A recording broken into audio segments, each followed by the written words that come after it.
आदाब। तो आज हम बनाने वाले हैं मटन के सीख कबाब। मेरे पास रिक्वेस्ट आई थी कि हमारे जो कबाब है बहुत ड्राई हो जाते हैं, उसके आप सोल्यूशन बताइए। वैसे मैंने इसका वीडियो डाला हुआ है मटन सीख कबाब का, चिकन सीख कबाब का, लेकिन आप लोगों की फरमाइश पे मैं इसको दोबारा तैयार कर रही हूँ। इसमें मैं ये उनको कैसे बिल्कुल सॉफ्ट और सकुलेंट तैयार करें, जिससे कि आप अपने कबाब बहुत ही सॉफ्ट तैयार कर सकते हैं, बिल्कुल भी नहीं टूटेंगे। इसमें कुछ छींचड़े होते हैं जो हमें साफ करने होते हैं। बाहर से आप मंगाते हैं तो साफ सुथरा होकर आते हैं, लेकिन घर में जो है इस तरह की चीजें हमें साफ करें। जैसे चर्बी है तो इसको तो हम यूज करेंगे, इससे जो कबाब जो है बहुत सॉफ्ट बनेंगे। लेकिन जो इस तरह की चीज होती है ना, इसको हम छींचड़ा बोलते हैं, इसको हमें साफ करना होता है। तो मैंने अभी कुछ बोटियों को ये साफ किया है। बाकी का मैं आपको एक दिखा देती हूँ कैसे साफ करना है। जैसे ये लगा हुआ है यहाँ पे पूरा, ये बिल्कुल बोनलेस पीस है, लेकिन ये है, अगर ये ऐसे भी हल्के से हाथ से आप करेंगे इस तरह से ये साफ हो जाता है। और अगर नहीं होता है तो आप हल्के हल्के हाथ से छुरी मारते जाएंगे और ये निकलता चला जाएगा। तो ये इस तरह से आपको घर में साफ कर लेना है। अगर आप बाहर से कराएंगे तो साथ में ये भी पिस कर आ जाता है, लेकिन घर पे यही फ़ायदा है करने का कि आप अपने से अच्छे से जितना भी छींचड़ा फालतू चीज़ है उसको आप हटा सकते हैं। तो देखिए हमें बीच में छुरी की भी ज़रूरत पड़ रही, तो छुरी से इसको हम इस तरह से साफ़ कर दे रहे हैं। तो मैं अपने हस्बैंड की मदद ले रही हूँ और ये हम कायदे से इसको साफ़ करके तब इसको तैयार करेंगे। ये इसकी चर्बी है, ये हम यूज़ कर सकते हैं, लेकिन इस तरह की जो फालतू चीज़ होती है अपना आप समझ में आया था, इसको हमने हटाना है। इसमें मैंने सारा ये मटन डाल दिया है। अब इसका हम कीमा तैयार करेंगे। मैंने मीट मिक्सर का पूरा रिव्यू डाला हुआ है, इसको कैसे यूज़ करना है, कैसे कीमा बनाना है।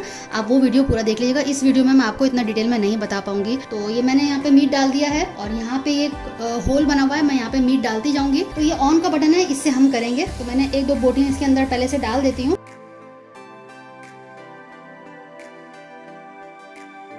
मैं आपको दिखा देती हूँ। देखिए यहाँ पे कीमा निकलने लगा है, ये देखिए कितना फाइन निकल रहा है। पूरा निकालूंगी। अब मैं वीडियो को थोड़ा फास्ट फॉरवर्ड करके आपको दिखाती हूँ कि पूरा कीमा मैंने कैसे तैयार किया। तो आप देखिए पूरा कीमा हमारा 1 मिनट भी नहीं हुआ और पूरा ये तैयार हो गया। कि तो मैं अब बारीक वाला ब्लेड इसमें लगाऊंगी, इसी को मैं अब डालूंगी। अभी आप देखिए मैंने इससे कीमा निकाला है। अब मैं थोड़ा बारीक करने के लिए ये वाली ब्लेड लगाऊंगी। तो मैंने इसको खोल के यहाँ से निकाल लिया है, बहुत आसानी से निकल जाता है। अब मैं इसको दोबारा लगा रही हूँ। ये लगाने के बाद अब मैं ये लगाऊंगी। ब्लेड इसका बाहर दिख रहा है तो इसको हम बाहर ही रखेंगे। साथ में मैं हरा धनिया, 2 मीडियम प्याज ली है और 5 से 6 मैंने हरी मिर्च ली है।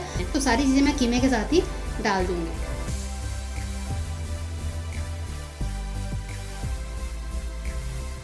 तो हमारा ये कीमा देख चुके हैं आप, और इसमें लहसुन अदरक का पेस्ट भी मिला चुकी हूँ, वो वीडियो मेरे से मिस हो गया है। और मैंने इसमें नमक ऐड कर दिया है। तो 5 चीज़ें मैंने ऐड कर चुकी हूँ। 250 ग्राम है, उसके लिए मैं आपको बता रही हूँ। अब जो हमारा जो वीडियो है, हमारा ये वीडियो कि हम सीख कबाब को कैसे बिल्कुल सॉफ्ट और सकुलेंट वाला बनाए, इतना सॉफ्ट कि हाथ से छूते ही वो टूट जाए। तो उसके कई तरीके हैं। सबसे पहला तरीका ये है कि हमने जो इसमें कच्ची प्याज डाली है उससे बहुत सॉफ्ट होते हैं। अगर आप इसमें ब्राउन अनियन डालेंगे उससे उतना सॉफ्ट नहीं बनेगा जितना जो कच्ची प्याज, उसका जो पानी है उसकी वजह से सॉफ्टनेस आएगी। पहला तो हो गया अनियन।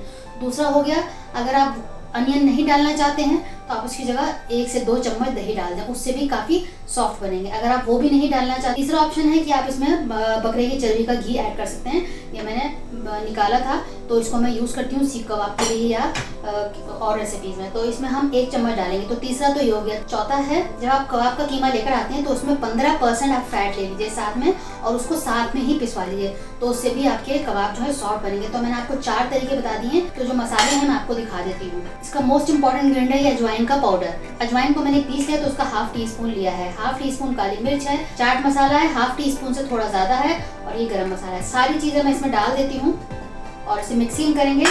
कबाब को बांधने के लिए तो मैं 1 चम्मच, ये सत्तू है, अगर आपके पास सत्तू है तो सत्तू डाल लीजिए। सत्तू अगर नहीं है, बेसन को भून के आप 1 चम्मच उसका डाल दीजिए। अगर आपके पास वो भी नहीं है तो जो चना खाने वाला होता है, इस चने को आप पीस के डाल सकते हैं, इसका पाउडर। तो आपको मैंने इसके लिए भी 3 बाइंडिंग के लिए मैंने 3 ऑप्शन आपको बता दिए हैं। तो मेरे पास सत्तू है, मैं सत्तू डाल रही हूँ क्योंकि ऑलरेडी भुना हुआ होता है। अगर बेसन यूज़ करेंगे तो बेसन को भूनना पड़ेगा। तो ये भुना हुआ है इसलिए मैं डाल रही हूँ इसको। 1 टीस्पून या 1 टेबल स्पून के आसपास आप डाल लीजिए, जैसी ज़रूरत हो। और अब इसमें हम डालेंगे ये थोड़ा सा चर्बी का घी। इसका वीडियो मैंने डाला हुआ है, मेरे चैनल पर देख सकते हैं 2 वीडियो कि ये किसके क्या क्या फ़ायदे हैं, इसको कैसे बनाना है, कैसे यूज़ करना है, पूरा वीडियो आप देख लीजिएगा। 2 वीडियो मैंने डाले हैं हाल फिलहाल, तो आप मेरे चैनल पर जाके देख सकते हैं। आप टाइप करेंगे बकरे की चर्बी शैलाज रसाखान तो उससे रिलेटेड 2 वीडियोज़ आ जाएंगी, तो आप उसको देख लीजिएगा। तो अब इसकी हम मिक्सिंग करेंगे खूब अच्छे से। तो वीडियो आपको अच्छा लग रहा हो, रेसिपी पसंद आ रही हो तो लाइक करिएगा, शेयर करिएगा अपने दोस्तों के साथ, अजीजों के साथ। अच्छे से मिक्सिंग करके इसको हम रख देंगे आधा 1 घंटे के लिए, ताकि अच्छे से मैरिनेट हो जाए, सारे मसाले एक दूसरे में जज्ब हो जाएं। आप देखिए मैंने प्याज कितनी डाली थी, लेकिन गीला नहीं है, कितना सूखा है, क्योंकि हमने इसमें ये सत्तू जो डाला है वो सारा पानी सोख लेता है और बाइंडिंग का भी काम करता है। तो उसको मैं फ्रिज में आधे 1 घंटे के लिए रख दूंगी। अगर आपके पास टाइम हो तो आप 2 से 3 घंटा भी रख सकते हैं। तो आप देखिए ये फ्रिज में रखा हुआ था, मैंने आपसे कहा था कि मैं 1 घंटे में इसको मैरिनेट करूंगी, लेकिन मेरे को काम आ गया तो मैं वीडियो बना नहीं पाई। तो ये इसको 24 घंटे हो गए थे फ्रिज में रखा हुआ था। तो अब इसके हम कबाब तैयार करेंगे। तो आप 24 घंटे भी रखेंगे कुछ नहीं होगा और अच्छे से मैरिनेशन हो जाएगा। तो एक बार इसको दोबारा से हम इसको मिला लेते हैं, मिक्स कर लेते हैं। तो मैंने आपको 4 ऑप्शन बताए हैं जिससे कि हमारे सीख कबाब बहुत ही सॉफ्ट और सकुलेंट बनेंगे, बहुत ज़्यादा मुलायम तैयार होंगे। तो जो चारों तरीके में से आप कोई भी एक अपना सकते हैं। आपको जो मैंने 4 ऑप्शन बताए उसमें मैंने प्याज डाला है, टैलो है जो हमने बकरे की चर्बी से घी तैयार किया था वो डाला है। तो 2 चीज़ें मैंने इसमें डाली हैं सॉफ्टनेस के लिए, और इसमें थोड़ी बहुत चर्बी भी थी लेकिन ज़्यादा नहीं थी, इसलिए मैंने ये प्याज तो फिर ज़रूरी होता है, और जो टैलो है मैंने वो डाला है। तो अब हम थोड़ा सा गीला कर लेंगे, सीधे हाथ में हम सीख को पकड़ेंगे और उल्टे हाथ से हम तैयार करेंगे। और अगर घर में आपके पास ये नहीं है तो आपके बहुत ऑप्शन है, घर में इस तरह के पुरानी चीज़ें निकल आती हैं, जैसे ये ब्रश है कि पुराना चम्मच है, तो मैं रखे रहती हूँ, ये सब काम के लिए कभी कभी आ जाता है ये। तो इस तरह का कुछ भी आप ले लीजिएगा, या आपके जो बैम्बू स्टिक होती है वो हो तो वो ले लीजिएगा। तो हाथ को हम गीला करके इसको तैयार कर लेते हैं। पहले इसको हम इस पर लंबा तैयार कर लेंगे, सीधे हम बीच में इस तरह से डालेंगे, जहाँ ये पॉइंटर है ना वहाँ से हम इसके इधर से डालेंगे। साइज़ आप अपने हिसाब से तैयार कर सकते हैं, साइज़ का कोई इशू नहीं है। इस तरह से आपको बांधना है। तो पहले भी मैंने वीडियो बना के डाला हुआ है चिकन के कबाब का, मटन के कबाब का, लेकिन उसमें सारे तरीके मैंने नहीं बताए थे कि किस तरह से सॉफ्ट कबाब बनाएं।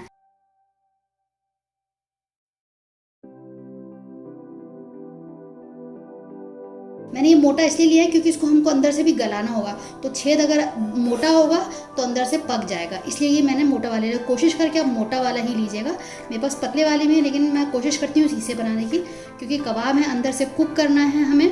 देखिए बढ़िया सा छेद हो जाता है तो उससे अंदर से कुक हो जाता है। तो सारे हम इसी तरह से तैयार कर लेते हैं। तो आप देखिए हमारे बढ़िया से सारे कबाब तैयार हो चुके हैं, 6 बने हैं और एक छोटा सा बना है ये। तो इसको हम फ्राई कर लेते हैं। जिनके घर में तंदूर नहीं है वो कैसे तैयार करें उसका भी मैं तरीका बताती हूँ। इसको हम तंदूरी फ्लेवर भी देंगे, वो भी मैं आपको बताऊँगी। पैन मैंने रखा है, फ्लेम में लो कर रही हूँ, थोड़ा सा हम तेल डालेंगे। तेल मीडियम गर्म हो चुका है, अब इसमें हम डाल देते हैं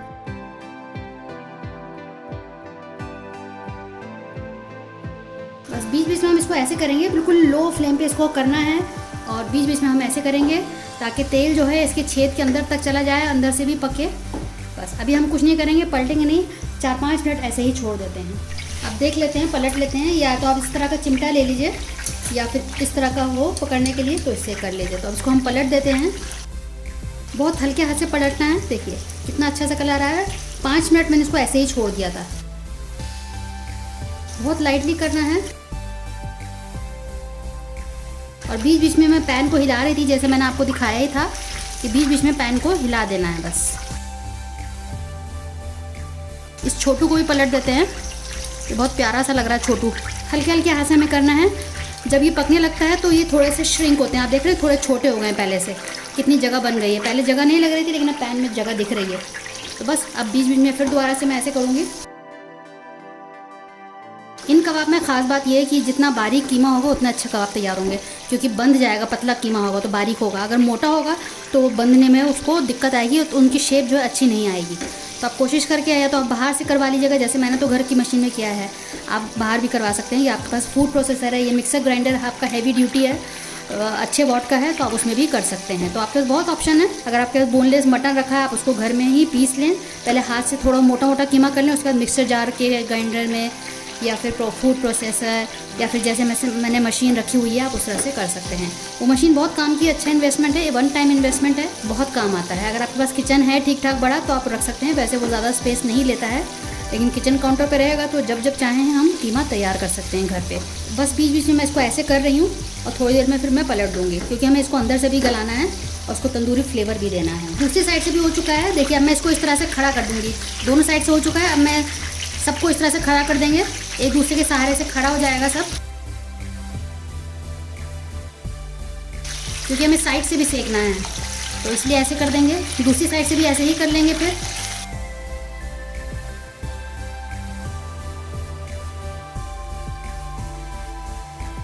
दूसरी साइड से भी पलट देते हैं। आप देखिए इस साइड से हो गया है।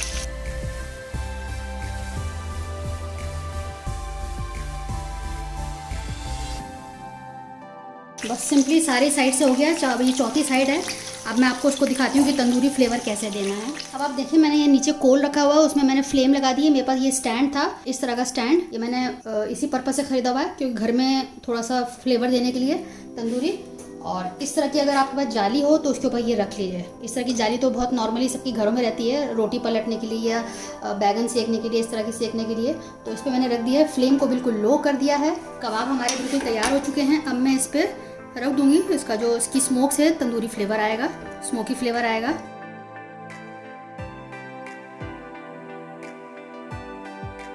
तो आप देखिए बढ़िया सा तंदूरी फ्लेवर आ गया है, पूरा घर महक रहा है। तो इस तरह की जुगाड़ टेक्नोलॉजी से आप इस तरह से तंदूरी फ्लेवर घर में ही दे सकते हैं। आपको बाहर से मंगाने की बिल्कुल भी जरूरत नहीं, घर में बिल्कुल सेम फ्लेवर आएगा, बिल्कुल ढाबा स्टाइल, रेस्टोरेंट स्टाइल जैसे आप खाते हैं, सेम वही तरीके से मैंने इसको तैयार किया है। तो उसको अब मैं सर्व कर देती हूँ। तो आप तंदूरी फ्लेवर जरूर दीजिएगा, इसको स्किप मत करिएगा, इससे जायका जो है और बढ़ जाता है। रेसिपी पसंद आए तो शेयर जरूर करिएगा अपने दोस्तों के साथ, अजीजों के साथ। और हमें आपके फीडबैक का इंतजार भी रहता है, हमें आप फीडबैक दिया करें। अगली बार मिलते हैं किसी नई रेसिपी के साथ, तब के लिए शुक्रिया। देखते रहिए शहलाज अख्तर खान।